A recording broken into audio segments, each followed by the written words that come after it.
Bom dia, meu nome é Antônio Junqueira, eu sou analista do BTG Pactual do setor elétrico de óleo e gás. A gente está recebendo aqui hoje um grande amigo da casa, Miguel Setas, presidente da Energias do Brasil, é uma empresa que está listada na Bolsa desde 2005, opera nos setores de geração, distribuição e mais recentemente transmissão de energia elétrica. Veio aqui falar um pouco sobre a empresa, sobre os desafios para 2018, para 2019, todo o processo de desenvolvimento interno da companhia. Miguel? Bom dia. Não, António, eu creio que o António Junqueira já me apresentou. Eu, pelo meu sotaque, entendo que sou português, estou no Brasil há 10 anos, atualmente presidente da EDP Brasil. E como o António explicou, a EDP Brasil é uma companhia do setor elétrico integrada que atua na cadeia de valor inteira, portanto, desde a área de geração, distribuição, transmissão, mais recentemente transmissão, portanto, foi um negócio onde entramos no ano passado, comercialização e serviços de energia, portanto temos a cadeia de valor integrada e esse aliás é um dos aspectos importantíssimos do nosso equity story, não é? Daquilo que é o nosso posicionamento no mercado, porque essa diversificação dá-nos uma capacidade de gerir e controlar os riscos ao longo da cadeia de valor que assegura uma estabilidade muito grande dos nossos resultados, mas falaremos disso com certeza. Mas é uma companhia, a EDP é uma companhia que está no Brasil desde 1995, entrou no momento das privatizações aqui do governo Fernando Henrique Cardoso, e portanto tem uma história de mais de 20 anos no Brasil. Hoje operamos um portfólio que tem cerca de 20 bilhões de reais de ativos, é um portfólio que tem 16 usinas hidrelétricas e uma termoelétrica. Temos duas distribuidoras, uma distribuidora no estado de São Paulo e uma no estado do Espírito Santo, e recentemente demos mais um passo para poder entrar também numa nova geografia em Santa Catarina. Temos projetos de construção de novas linhas de transmissão de cerca de 1.300 km de extensão, são 5 projetos de transmissão e que estão no Brasil em 5 estados diferentes, no Maranhão, em São Paulo e Minas Gerais, em Santa Catarina e no Espírito Santo. Temos portanto, projetos nessas 5 regiões. E uma empresa que tem uma história desde o IPO, como o António comentou, uma história de crescimento. Nós fomos para o IPO com um market cap, com um valor de mercado de cerca de 3 bilhões de reais, e hoje a companhia trada com um valor de mercado entre os 8 e os 9 bilhões de reais, um valor médio de 8,5 bilhões de reais. Portanto, uma história de crescimento ao longo dos últimos 12 anos. E para além disso, uma história também de uma relação com o mercado que é, do nosso ponto de vista, uma relação fortalecida. Nós temos hoje 49% do nosso capital disperso em bolsa, portanto 51% detido pelo nosso acionista controlador EDP. EDP é uma multinacional europeia que é líder no mundo na área de renováveis, portanto tem uma operação muito forte mundialmente na área da eólica, de energia eólica, e que tem, enfim, altos níveis de padrões de governança, portanto uma companhia que tem um nível de exigência com a sua governança, com a sua compliance muito, muito forte. Isso é uma coisa que nos dá também, a nós aqui, um crédito muito grande no mercado brasileiro. Mas estava dizendo que temos uma relação com o mercado longa, desde o IPO, 49% dos nossos acionistas são acionistas minoritários de todo o mundo. Temos acionistas americanos, europeus, brasileiros também, asiáticos, e isso dá-nos uma perspectiva, eu julgo eu, muito, muito interessante de trabalhar com os interesses de vários acionistas. Acho que isso é também um pouco a nossa história, não é? Aquilo que é o nosso foco, é ter essa visão, uma visão de mercado e uma visão orientada, alinhada com os interesses dos nossos acionistas minoritários. Eu acho que isso é uma coisa que eu gostaria de destacar também. E para os investidores que estão buscando novas empresas para investir, o investidor do BTG Pactual Digital, o que você diria, como que a Energias do Brasil está posicionada para esses próximos anos do Brasil, que é uma mistura de oportunidade e de risco, né? Como sempre. O Brasil é uma característica do nosso país emergente, um país volátil, um país que nos últimos 20 anos passou por bonança, por crises. Como é que a Energias do Brasil se posicionou nesses 20 anos? Como é que ela navegou as oportunidades e as crises do Brasil? E como é que ela está posicionada agora para esse ano, que é um ano eleitoral, um ano de uma grande incerteza? Por outro lado, a economia está respondendo bem, está crescendo bem. Claro. Como é que vocês estão posicionados para os próximos anos no Brasil? E como foi essa história de 20 anos aqui no Brasil, uma realidade econômica diferente da europeia, né? Verdade.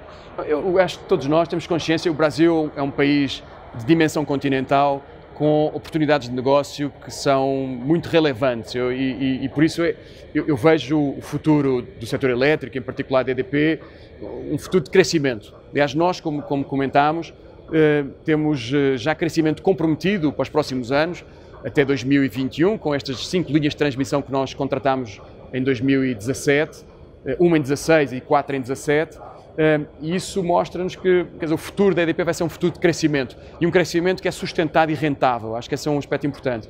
O segundo aspecto é, nós optámos, e essa é uma característica que nos diferencia de outras empresas no setor, por ter uma cadeia de valor integrada. Ou seja, nós temos negócios que vão desde o setor da geração, como eu comentei, até o setor do retail, até o setor do cliente final, e isso dá-nos uma diversificação do nosso negócio muito grande e, portanto, uma resiliência, uma estabilidade, uma previsibilidade muito forte dos nossos resultados.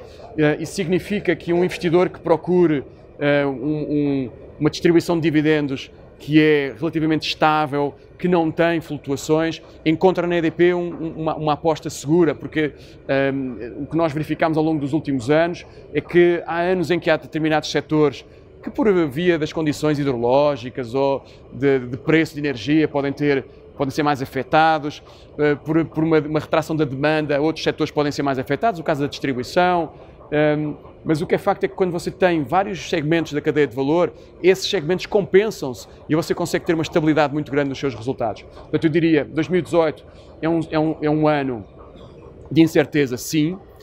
Se as coisas correrem bem, como nós achamos que vão correr do ponto de vista económico, enfim, todo mundo está vendo, está antecipando. O crescimento económico pode estar entre os 2,5% e os 3,5% do PIB, significa que a demanda vai responder a esse crescimento económico e isso para nós é naturalmente uma boa notícia, porque o negócio da distribuição vai ter o reflexo desse crescimento da demanda de energia elétrica. Mas por outro lado, se isso não acontecer, a boa notícia é que nós também estamos preparados para um cenário que seja menos favorável e, portanto, o negócio da companhia é um negócio resiliente, mesmo nos maus anos do Brasil, recuando 3,5%, como foi o ano de 15 e 16, em termos de recessão económica, os resultados de Energias do Brasil foram muito estáveis. E isso é uma coisa que eu acho que dá ao investidor que procura uma previsibilidade grande daquilo que é o retorno do seu investimento, acho que dá um porto seguro de investimento. Portanto, eu diria, desafios para 2018, crescimento até concretizando este crescimento da transmissão que nós estamos entrando agora, controle de risco, ou seja, tirar partido daquilo que é uma oportunidade de mercado com retomada da economia, mas também estar preparado para que seja um ano, se não for tão bom, um ano mais resiliente. Eficiência para nós é uma tónica constante. Nós temos, nos últimos 3 anos, temos vindo a fazer chamados programas de orçamentação base zero. Vamos no 3º round dessa orçamentação base zero e isso trouxe nos últimos anos uma poupança de 150 milhões de reais da nossa estrutura de custos. Não é? Estamos falando, em termos de inflação, estamos uma média de 1,5 pontos percentuais abaixo da inflação. E, portanto, essa busca pela eficiência é uma coisa que também acho que é muito importante na nossa história. E depois, com governança sólida, uma governança muito sólida. O último resultado que foi divulgado esta semana, resultado da Transparência Internacional, não sei se o António viu esses resultados, a EDP apareceu no top 3 dessa lista das 100 maiores empresas brasileiras com melhores resultados em termos de programa anticorrupção e transparência organizacional. Portanto, das 100 maiores empresas brasileiras, a EDP está no 3º lugar dessa lista. É um sinal. Estamos há 12 anos no ISE Bovespa, portanto, que é o indicador do Bovespa, que tem as empresas que têm boas práticas de sustentabilidade. E, portanto, esse elemento de governança, compliance, acho que para um investidor brasileiro, acho que tem efetivamente valor, porque mostra que é uma companhia que tem boas práticas e que também, do ponto de vista desses elementos tão importantes, se situa no topo da performance que é esperada. E, portanto, eu acho que centraria os desafios de 2018 nessas componentes. Tirar partido desta possível retomada de crescimento, afetará positivamente o negócio da distribuição, avançar com os negócios da transmissão, onde nós temos hoje compromissos, entrar noutros novos negócios que não comentei hoje ainda muito, o negócio do solar distribuído, é um negócio onde nós estamos expandindo. A procura hoje no Brasil por oferta de solar distribuído teve, nos últimos anos, uma evolução exponencial. Nós estamos nesse mercado também de uma forma que nós consideramos pioneira. E depois, no nosso negócio tradicional, nas usinas hidrelétricas, na termoelétrica, é buscar eficiência, é disponibilidade das usinas, sempre em níveis de referência, custos controlados, risco controlado. Portanto, ter, no fundo, a casa arrumada, que é o que nós gostamos de ter sempre. Ótimo. Bom, naturalmente a casa arrumada te ajuda a viver os ciclos, né? A passar pelas crises, passar pelos momentos bons. O setor elétrico, em particular, ele sempre teve uma regulação muito sólida. Em 2012, ele passou por uma mudança de arcabouço regulatório que foi ruim, e nos últimos anos ele veio se ajustando e arrumando os erros lá de 2012. Mas sempre tem muita coisa para fazer, né? Sempre tem muita mudança, a tecnologia avança, o setor precisa avançar junto com as tecnologias. Se você pudesse desenhar o programa de governo de todos os presidentes, candidatos a presidente para o Brasil em 2018 sobre o setor elétrico, quais seriam suas duas principais recomendações para os candidatos para a presidência? Pergunta interessante, António. E obviamente que nós temos a esperança de que o novo governo venha também com uma perspectiva reformista, como foi a perspectiva deste governo que está em funções. E essa reforma é uma reforma que vai adequar o Brasil àquilo que são as grandes tendências internacionais e, portanto, nós sabemos todo este movimento de privatização da Eletrobras, com uma possível liberalização do mercado também mais ampla, são movimentos inevitáveis. Portanto, acho que essas duas palavras, privatização, liberalização, são inevitáveis para um setor elétrico de futuro, consolidado.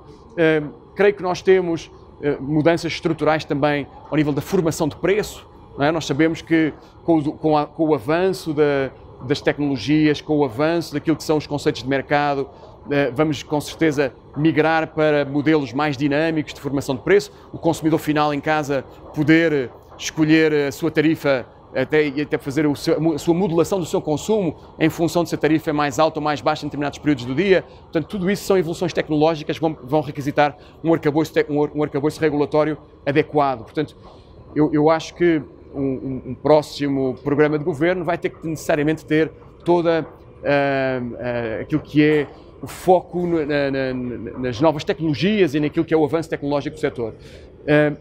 Não posso esquecer que há um conjunto de temas, para além de questões estruturantes, que são aquelas que estamos a comentar, que são questões mais emergenciais e que nós achamos que nem podem ser resolvidas pelo próximo governo. Estamos postulando, estamos defendendo que elas sejam tratadas no atual executivo.